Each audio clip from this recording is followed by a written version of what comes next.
সোনা চাই না দানা চাই না কুরমা কুত্তা খানা চাই না দ্বন্দ্ব লত্তা কানা চাই না শুধু একটু ফুচকার দোকানেই তো যাবার চাই। আসসালামু আলাইকুম এভরিওয়ান, আশা করি সকলে ভালো আছেন। এটা যদিও লং ভিডিও না, এটা আমরা 3 বোনে আমার এক ছোট ভাই 4 জনে মিলে ফুচকা খেতে গিয়েছিলাম। আর আমি ফুচকার দোকানে গেলে কিন্তু শুধু ফুচকা খাই না, গিয়ে নিমকি ভাজা বা মুড়ি ভর্তা আগে অর্ডার দেই। এগুলা খেয়ে তারপরে ফুচকা খাই।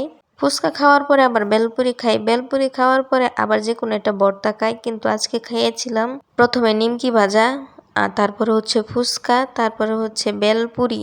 এটা ফুচকা খাওয়ার পরে আর এটা হচ্ছে বেলপুরি। বেলপুরি কালারটাও ফুচকার মতো ছিল, কিন্তু এটা বেলপুরি ছিল। দুইটা দুই রকম টেস্ট ছিল। আর এটা ছিল এট লাস্ট মুড়ি ভর্তা। সবসময় মুড়ি ভর্তাটা আগেই খাই, কিন্তু আজকে লাস্টে খেলাম। আর এগুলো হচ্ছে বোম্বাই মরিচ, সেই টেস্ট। আর ওগুলো হচ্ছে আচার। ছোট সময় থেকে এই ভাইয়ের কাছ থেকে ফুচকা ঝালমুড়ি খাইছি, এখনো খেলাম, মানে এখনো খাইতেছি। ওর মতো টেস্ট অন্য কোথাও পাই না আমরা। লাস্টে ভাইয়া শুধু শুধু খাবার জন্য আমের টুকরাগুলা দিল। কেমন হলো?